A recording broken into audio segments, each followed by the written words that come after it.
झालेला आहे तसं बघताय. मला काय आश्चर्य वाटत नाही. माझ्या विधानसभेच्या आधीची सगळी भाषणं काढून बघा.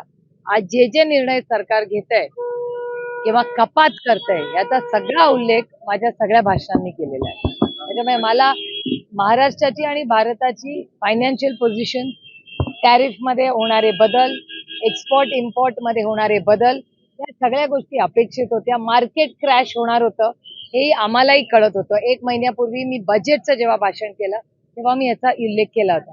मी ना फायनान्स एक्सपर्ट आहे ना मी इकॉनॉमिस्ट आहे.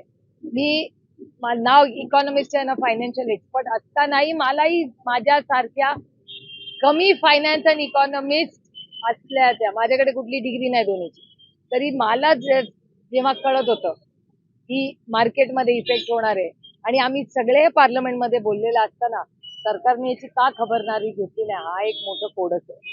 मंत्र्यांसाठी आणि मुख्यमंत्र्यांनी यांना टॅबलेट देणार आहेत आणि ते जर त्यांची कुठली माहिती बाहेर घेतली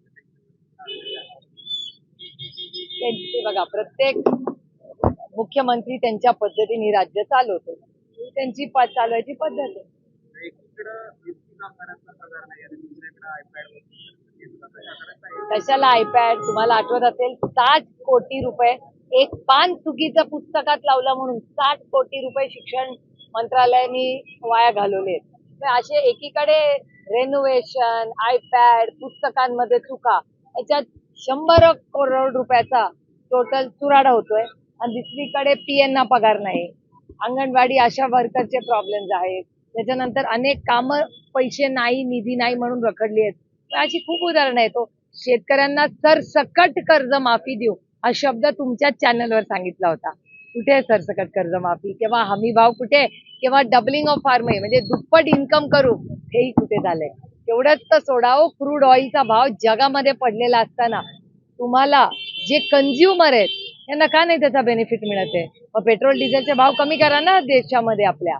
जर जगामध्ये कोसळले तर भारतात का नाही कमी होते ते? अजित पवारांनी वक्तव्य केलं काय वाटतं? नाही नाही, अगदी त्यांचं योग्य आहे म्हणणं, पण आमदाराला 5 कोटी आणि खासदाराला कमी. खूप विनम्रपणे आणि अतिशय विनम्रपणे व्हिडिओ दाखवणार असाल तर पुरी माझी बाईट दाखवा. मी अतिशय विनम्रपणे हे म्हणू इच्छिते की 5 कोटी खासदाराला आणि 5 कोटी आमदाराला. आमदाराचे 3.5 लाख किंवा 4 लाख मतदार असतात. एका खासदाराला 23 लाख ते 25 लाख लोकांचा मतदारसंघ असतो. त्याला 1-2 तालुके असतात, आम्हाला 9-9 तालुके असतात. आम्ही अनेक दिवस सगळ्या पक्षाचे खासदार म्हणजे भारतीय जनता पक्षाचे सत्तेत असलेले तेही सहभागी आहेत. आम्ही सगळ्यांनी माननीय प्रधानमंत्र्यांना विनंती केली आहे की मतदारसंघ खूप मोठे झालेले आहेत, आम्हाला निधी पुरत नाही, कुठल्याच खासदाराला, न सत्तेतल्या न विरोधातला, आम्हाला हे पैसे पुरत नाहीत, तर कृपा करून हे पैसे वाढवा अशी विनम्र विनंती आम्ही माननीय प्रधानमंत्र्यांकडे केलेली.